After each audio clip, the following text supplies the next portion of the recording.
नमस्कार. होऊ घातलेल्या जिल्हा परिषद पंचायत समितीच्या निवडणुकांकरिता केतन महादेव घुले यांनी शड्डू ठोकला असून त्यांनी पनदरे मुडाळे गटातून आपला वारू पुढे केलाय.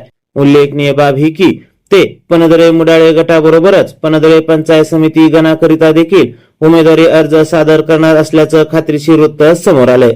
दरम्यान त्यांच्या समर्थकांमधून त्यांची लढाई ही बहुजन समाजाच्या न्याय हक्काची लढाई असल्याचं सांगितलं जात आहे.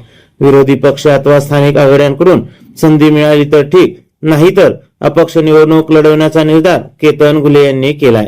केतन घुले यांच्या संदर्भात सांगायचं झालं तर धनशिवशंकर प्रतिष्ठान, धनशिवशंकर नवरात्रोत्सव मंडळ, धनशिवशंकर दहीहंडी महोत्सव यांच्या माध्यमातून त्यांचे सामाजिक कार्य अविरत सुरू आहे.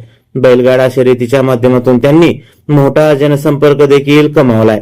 दरम्यान केतन महादेव घुले यांची लढाई ही प्रस्थापितांच्या विरोधातली लढाई असून बहुजन, कष्टकरी व वंचित घटकांच्या न्याय हक्काची व त्यांच्या भावनांना वाट करून देणारी लढाई असल्याची भावना त्यांच्या समर्थकांमधून व्यक्त होताना दिसते. असो, पनदरे मुडाळे गटामध्ये निवडणुकीची रंगत सध्या वाढत चालली असून प्रस्थापितांच्या विजयाची गणित बिघडवण्यासाठी अपक्ष उमेदवार देखील मोठ्या संख्येने मैदानात उतरण्याची चिन्ह दिसू लागलीत. त्यामुळे येणाऱ्या काळात नेमकं काय काय घडतंय हे पाहणं देखील औचित्याचं ठरणार आहे.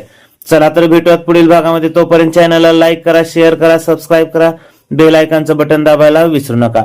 एक सूचना: बारामती तालुक्यातील 6 गट व 12 गणातील इच्छुक उमेदवार बातम्या व जाहिरातीकरिता आमच्याशी 9175 697 696 या क्रमांकावर संपर्क साधू शकतात.